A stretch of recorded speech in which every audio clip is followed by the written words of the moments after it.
focusing on good jobs, lower wages, economic opportunities for everyone. Donald Trump has decided to come to Arizona tomorrow not to help heal our nation, but to stoke fears and further divide us.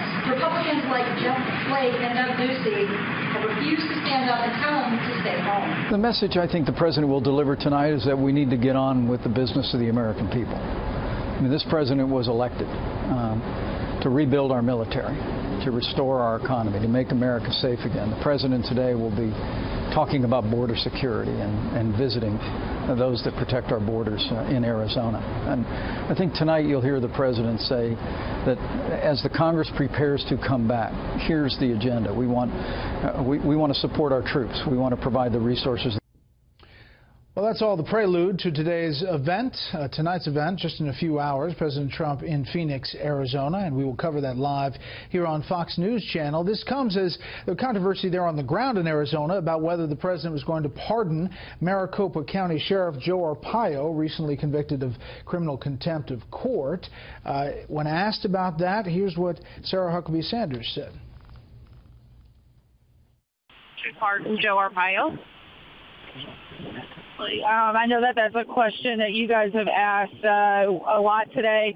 I can tell you that there will be no discussion of that today at any point, and no action will be taken on that front at any point today. At any point today. Let's bring in our panel. Steve Hayes, editor-in-chief of the Weekly Standard. Catherine Lucy, White House reporter for the Associated Press. And Matt Schlapp, contributor with The Hill.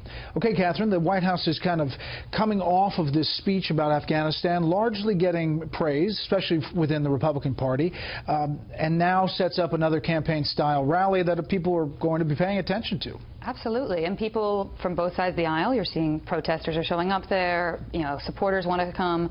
But I think the big question going into it tonight is what we're going to see from the president and what style we're going to see. Last night we saw a very straight performance. He was very focused. He was very calm. He was focusing on teleprompters. But a Trump campaign rally can be a very different thing, as we all know. So, I mean, we know the sheriff question seems to be settled for today, but, you know, does he take shots at Republican lawmakers? Does he take a shot at John McCain? But, you know, does he reignite some of the rhetoric that has gotten him into trouble? I mean, I think those are the questions that we're all really thinking about going into this. And the former House Speaker Newt Gingrich had similar thoughts about tonight. Take a listen. It'll be fascinating to watch because he's clearly in transition. He has a very presidential speech to a veterans organization tomorrow, and so he's right now in the balance. Does he go back to a much more divisive, angry rhetoric tonight, or does he stick with this presidential style, which last night gave him enormous positives? My hope would be that he will sidestep Senators McCain and Flake. He's going to need both of them this fall in terms of the agenda. This is not a place to pick a fight. All right, so what about that? I mean, Senators Flake and McCain won't be there tonight, right, Matt. He's not one to pull punches, though, this president.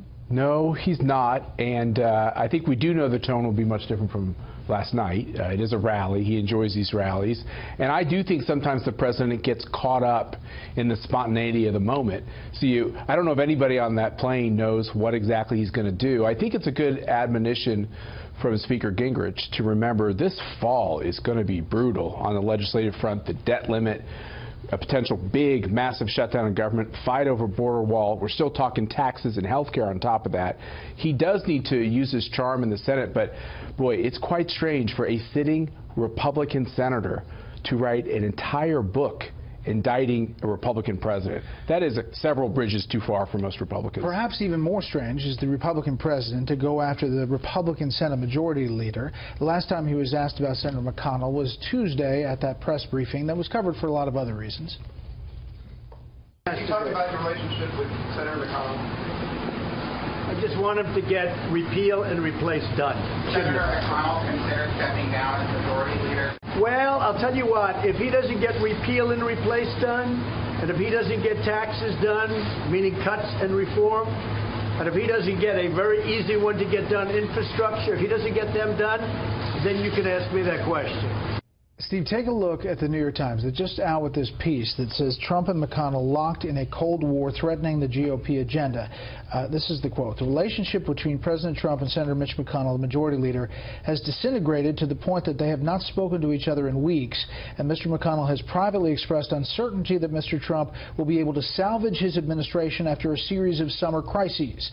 What was once an uneasy governing alliance has curdled into a feud of mutual resentment and sometimes outright hostility, complicated by the position of Mr. McConnell's wife, Elaine Chao, in Mr. Trump's cabinet, according to more than a dozen people briefed on their imperiled partnership. Angry phone calls and private bad-mouthing have devolved into open conflict, with the president threatening to oppose Republican senators who cross him and Mr. McConnell mobilizing to their defense. That is quite a paragraph, but I wanted to read it because it is quite a scene here in Washington. It's an incredible piece of reporting that reflects an incredible series of developments. I mean, you just never see this with a Republican president and a Republican Senate Majority Leader in open combat. I mean, the comments of the people quoted in that piece on the record, no doubt were talking with the blessing of their principles. So this is just basically open warfare between Mitch McConnell and Donald Trump. I think Matt makes a very interesting and relevant point. I mean, the president's going to need Mitch McConnell and at least some kind of relationship there in order to get things done this fall. There's a lot that needs to get done. There are things that have to get done. There are things that the president wants to get done, like tax reform or tax cuts and what have you. I think the big question tonight is, does the president see this article? Almost certainly. Does he react to it in an extemporaneous way as he's talking tonight? Does he take shots at Jeff Flake? Does he take shots at John McCain? And laying sort of behind all of this is the president's praise for Steve Bannon, his tweet about Steve Bannon going back to Breitbart News and how effective Breitbart is likely to be with Steve Bannon back at the helm. His comment, again, that we talked about last night to my colleague Peter Boyer, suggesting that he was encouraging Steve Bannon to take on the Republican establishment. I mean, you have a situation going into this very consequential fall where you could see this open warfare grow rather than shrink. I mean, just to put a cap on that, the president tweeted about Senator Flake praising a potential primary opponent, Catherine, but then now just today, the Senate leadership ad that Senate Majority Leader McConnell overseas sent out an ad kind of going after that potential primary opponent, Kelly Ward. Yeah, they're sending a message. I mean, and this speaks to the broader conflict, these tensions in the party, but Republican senators aren't just going to let the president insult anyone in the Senate. They're just not going to do that. They're not going to continue to let that happen. And I think that's what you're seeing here. And what you saw this morning, but Jeff Flake writes a book. I mean, we got to put this in context. Sure. And the fact that you have a Senate Majority Leader fighting with a president in their own party, I've seen that. Now, you're right that it's unusual that it's so public, but are these hostilities always there? They're always there. What's different in the era of Trump?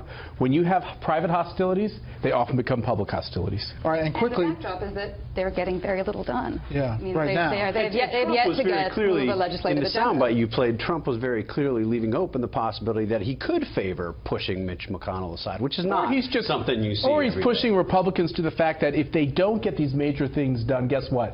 We're all sunk. The president and the Republicans. If you don't get stuff done, why do you need to be there? True, but you've seen this public pressure, I think, backfire on him several times, whether you're talking about the pressure on Lisa Murkowski, the pressure Jeff Flake is at less than 20% in the state of Arizona.